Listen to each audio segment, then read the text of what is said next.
Bismillahirrahmanirrahim. Assalamualaikum warahmatullahi wabarakatuh. Alhamdulillah kita akan melanjutkan materi manajerial integritas yang part 2 ya. Kemarin kita sudah yang part 1 tentang integritas.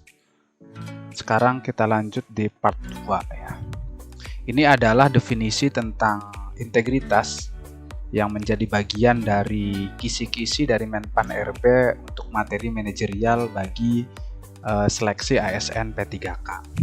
Apa itu integritas? Integritas itu adalah konsisten berperilaku selaras dengan nilai, norma dan atau etika organisasi, jujur dalam hubungan dengan manajemen, rekan kerja, bawahan langsung, dan pemangku kepentingan, serta menciptakan budaya etika tinggi, bertanggung jawab atas tindakan atau keputusan beserta risiko yang menyertainya. Singkatnya, integritas ini adalah taat terhadap aturan. Baik itu aturan kantor, instansi, ataupun aturan-aturan dari kementerian. Yang kedua, integritas secara sederhananya adalah anti terhadap korupsi.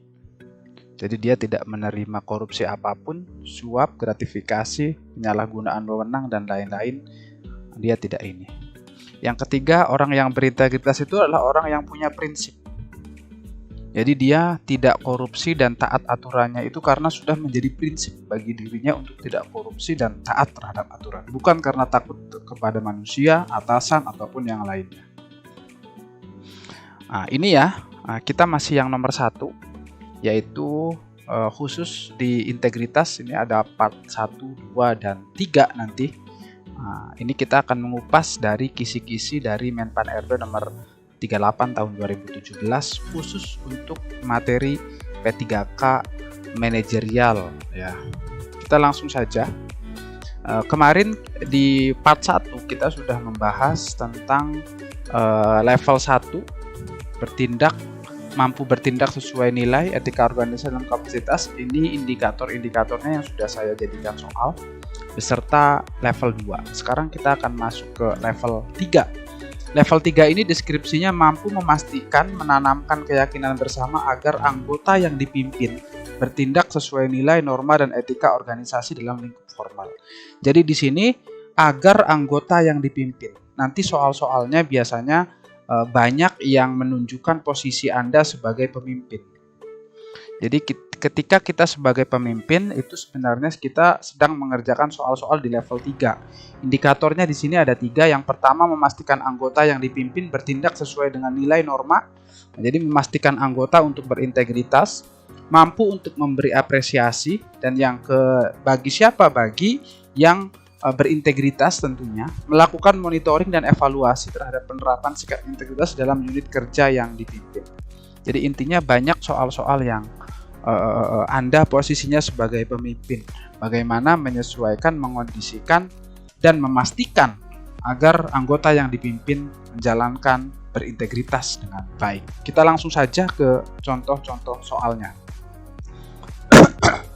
Nomor 1. Budi dipercaya menjadi pemimpin. Nah, ini contohnya ya, karena kita sudah level 3 di kisi-kisi Menpan RB. Budi dipercaya menjadi pemimpin di sebuah instansi di kantornya. Suatu waktu dia melihat teman dekatnya memanipulasi data di kantornya. Ini posisinya pemimpin, berarti dia karena posisinya pemimpin, dia job desk-nya punya hak, punya wewenang untuk menggerakkan, mengevaluasi, merencanakan, serta membuat kebijakan. Nah, ini pemimpin.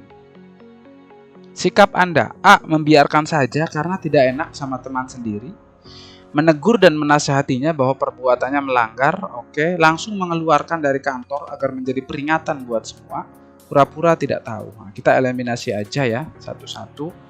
Nah, yang membiarkan ini kita eliminasi ya. Ini menegur dan menasihatinya bahwa perbuatannya melanggar aturan atau langsung mengeluarkannya dari kantor agar menjadi peringatan buat semua. Di sini Anda sebagai pemimpin, mana jawabannya yang tepat? Menegur dulu serta menasehatinya, atau membuat, kalau di korporasi itu ada SP1, SP2 gitu ya. Kalau ini langsung mengeluarkannya, sangat keras ya. Ini poin terbaiknya dalam konteks soal ini adalah yang bravo. Ini poin 4, ini poin 3-nya. Kenapa Pak? Karena ini adalah levelnya berikutnya, kecuali di konteks soal diceritakan temannya sudah berulang kali melakukan manipulasi. Nah, mungkin langsung mengeluarkan nanti pilihannya ya. Kalau ini berarti harus ditegur terlebih dahulu. Nomor 2, Dodi diberi amanah menjadi kepala bagian. Nah, ini selalu pimpinan ya posisinya ya.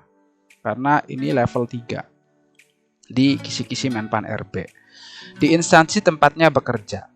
Setelah seminggu menjabat, ada tradisi di instansinya jika ada masyarakat yang mengurus administrasi dimintai uang untuk biaya administrasi sebesar Rp5.000. Padahal sejatinya tidak ada aturan tertulis di dalamnya. Ini jadi ada tradisi di tempat dia menjadi kepala bagian itu, kalau ada yang datang masyarakat mengurus administrasi dimintain uang sebagai biaya administrasi Rp5.000. Padahal di aturannya nggak ada. Apa yang Anda lakukan sebagai kepala bagian di situ atau pimpinan? Saya akan memanggil dan memberi hukuman pada pelakunya sesuai perbuatan yang dilakukannya. Oke, kita simpan dulu. Hal itu sudah biasa, jadi tidak masalah bagi kantor. Ini kayaknya nggak tepat ya, pasti poinnya tinggi. Poinnya rendah, maaf, tidak tinggi, dari 1 sampai 4, dia bukan poin tertinggi pasti. Saya akan mengevaluasinya dan melarang pemungutan biaya, ini juga oke. Meminta bagian dari uang tersebut, karena bagaimanapun Anda ketuanya, ini pasti tidak terbaik juga ya. Jadi tinggal 2 antara A dan C ya. Apakah saya akan memanggil dan memberi hukuman kepada pelakunya sesuai perbuatan, atau saya akan mengevaluasinya dan melarang pemungutan biaya apapun. Sebagai pemimpin tentu ada manajerial atau ada adat dan budaya organisasi yang sesuai ya. Tentu ketika tahu ada tradisi-tradisi kayak gitu, maka ketika Anda baru menjabat di sini baru seminggu, maka tentu harus mengevaluasinya dulu. Jadi tahap pertama itu selalu mengevaluasi. Nah, memberi hukuman atau punishment itu adalah setelah melakukan evaluasi, baru memberi hukuman. Jadi kalau sudah dievaluasi dan sudah dilarang tetapi masih saja, nanti baru memberi hukuman ya. Jadi hukuman itu nomor berikutnya. Baik nggak baik, cuman ada tahapnya. Ini poin 4-nya, ini poin 3-nya. Sangat mudah ya. Kalau teman-teman nanti mengikuti dari step-step videonya, nah, ini nanti teman-teman saya bisa pastikan kebanyakan ini nanti di atas 80% nanti penguasaan materinya. Karena saya mengupas tiap kisi-kisi, tiap part itu nanti dalam 3 part. Jadi integritas ada 3 part, kerjasama ada 3 part. Jadi teman-teman sudah sangat menguasai materi cukup dengan menonton video-video yang saya bagikan. Nomor 3, Pak Anto adalah seorang kepala kantor di sebuah instansi pemerintah. Sudah ada peraturan bahwa semua pegawai harus menerapkan sikap integritas dalam menjalankan tugas-tugas di kantornya. Pada kenyataannya masih ada beberapa pegawai yang melanggarnya. Sikap Anda, kepala kantor ya. Kepala kantor berarti pimpinan. Tugasnya sama kayak kemarin. Pimpinan itu adalah perencana, mengevaluasi, menggerakkan. Dia punya wewenang untuk membuat kebijakan. A. Memarahi pegawai tersebut di hadapan semua pegawai agar menjadi pelajaran. Kita keep. Mengadakan evaluasi mingguan untuk memastikan semua anggota melaksanakan aturan. Baik juga, kita keep. Saya tetap melaksanakan tugas dengan baik dan maksimal. Membiarkan saja, yang penting Anda sudah menunaikan kewajiban. Ini poin terendahnya berarti ya. Ini poin 1 berarti ini. Ini masih ada 3. Apakah A, B, C? Ini kita lihat dulu ya. Bagaimana dari 3 yang terbaik ini, kita lihat konteksnya Anda posisinya sebagai apa. Kalau posisinya sebagai pimpinan, maka yang C kita eliminasi.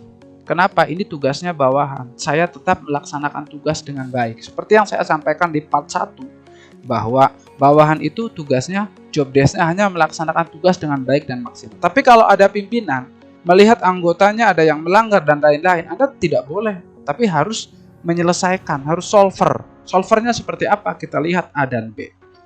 Memarahi pegawai tersebut di hadapan semua atau mengadakan evaluasi. Rasanya memarahi pegawai tidak etis ya, tentu dalam tipologi kepemimpinan kita tidak etis langsung memarahi pegawai tersebut di hadapan semua. Ini poin 4-nya, ini 3-nya, dan ini 2-nya.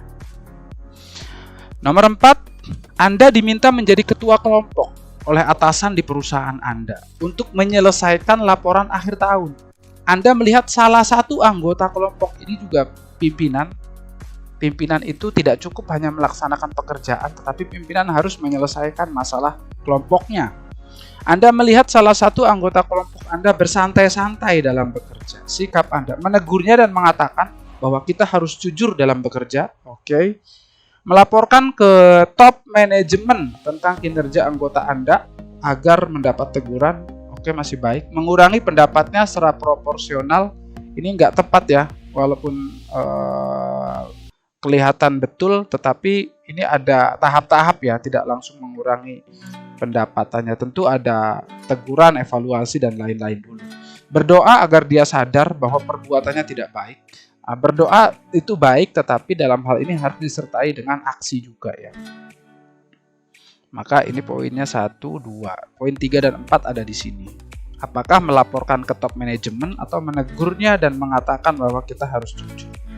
Di sini di konteks soal Anda diminta menjadi ketua kelompok oleh atasan. Berarti Anda diberi delegasi. Anda diberi wewenang untuk menyelesaikan. Kalau Anda langsung melaporkan ke top manajemen, maka tidak etis. Nanti bagaimana ada masalah, lapor ke pimpinan, lapor ke pimpinan. Anda sudah didelegasikan. Berarti 4-3. Nomor 5, terakhir, Intan adalah seorang manajer di perusahaan swasta. Suatu hari Intan mengetahui masih terdapat budaya kerja yang belum sesuai dengan nilai-nilai integritas, seperti pegawai lama atau senior yang main HP di jam kerja. Bagaimana nih sikapnya nih? Memaafkannya karena kasihan sebentar lagi akan pensiun. Kalau dipecat, kasihan keluarganya karena dia sebagai tulang punggung keluarga. Ya kayaknya enggak juga gitu ya, tapi ya kita keep dulu lah. Mengingatkan bahwa apa yang dilakukan melanggar aturan, oke. Langsung memberi hukuman sebagai contoh yang tidak baik bagi pegawai lain karena semakin tegas semakin baik. Oke lah. Mengadakan evaluasi bersama serta memberi arahan dan teguran kepada semua pegawai. Kita eliminasi aja satu-satu dari mulai tentu kita menyelesaikan dalam pimpinan tugasnya itu adalah menyelesaikan masalah kelompok, tapi harus diselesaikan juga dengan baik tentunya ya. Jadi dengan cara yang terbaik atau istilah lainnya adalah diselesaikan bil ma'ruf ya, dengan baik. Maka kita cara-cara yang kayaknya nggak etis dan melewati tahapan-tahapan tertentu kita eliminasi. Memaafkan yang tentu ini ya tidak menyelesaikan. Mengingatkan oke, langsung memberi hukuman juga kita eliminasi aja. Berarti ini poin 1-nya, ini poin 2-nya. Tinggal poin B dan D. Mengingatkan bahwa apa yang dilakukan melanggar aturan atau mengadakan evaluasi bersama serta memberi arahan dan teguran kepada semua pegawai. Nah, ini poin terbaiknya adalah yang delta ya. Ini 4, ini 3. Kenapa Pak bukan bravo? Mengingatkan bahwa kalau ini mengingatkan ini sudah baik ya, diingatin orang yang melanggar, tetapi akhirnya tidak berefek besar. Jadi nanti Anda ngingetin ini, yang lain melakukan lagi, harus diingetin lagi. Tapi option delta mengadakan evaluasi bersama serta memberi arahan dan teguran. Jadi nanti setelah ada kejadian langsung dikumpulin semuanya sehingga informasi yang disampaikan oleh pimpinan bisa diterima secara menyeluruh. Begitu ya. Silakan bagi teman-teman yang menginginkan file soal-soal ini bisa komen di grup dan mengirimkan email atau nomor HP-nya nanti dikirim via email atau via WhatsApp. Terima kasih, mudah-mudahan bermanfaat. Wassalamualaikum warahmatullahi wabarakatuh.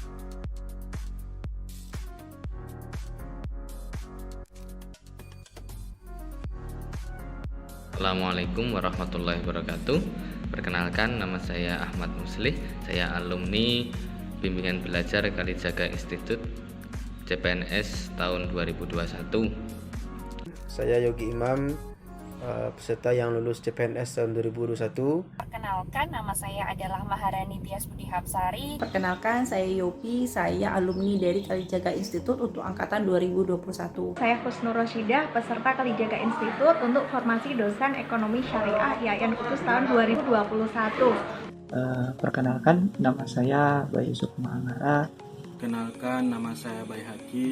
Saya merupakan salah satu bimbingan dari Bapak Irwanto dalam persiapan CPNS tahun 2021.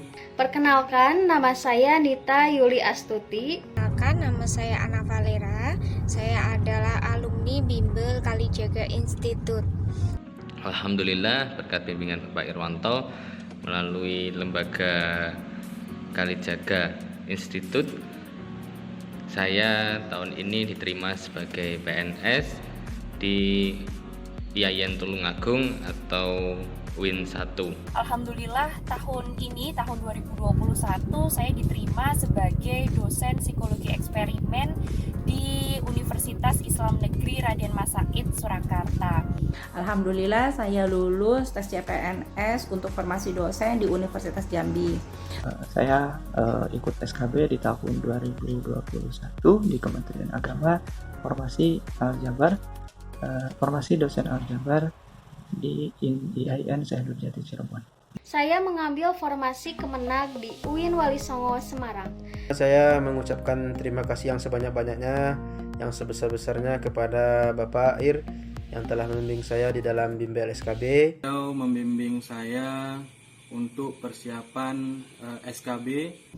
Di Kalijaga Institute sendiri kita diajarkan 3 proses ya, 3 tahap atau 3 jenis pembelajaran terutama untuk persiapan SKB. Di sini teman-teman semua akan diajarin, dibimbing dan dikawal secara maksimal dari pertama teman-teman masuk atau bimbingan hingga detik-detik teman-teman akan melakukan tes SKB. Dan bukan hanya itu, Pak Irwan juga sangat memperhatikan peserta bimbingannya satu per satu. Teman-teman, saya sarankan bagi Anda yang pengen lolos PNS, terutama ingin mengejar ketertinggalan di SKB, saran saya teman-teman segera daftar di Kalijaga Institute. Jangan ragu karena kita akan dibimbing oleh mentor yang luar biasa yaitu Bapak Irwanto. Saya ucapkan terima kasih banyak kepada Kalijaga Institute telah membimbing saya mulai dari nol sampai akhirnya lolos menjadi CPNS. Terima kasih kepada Bapak Irwanto.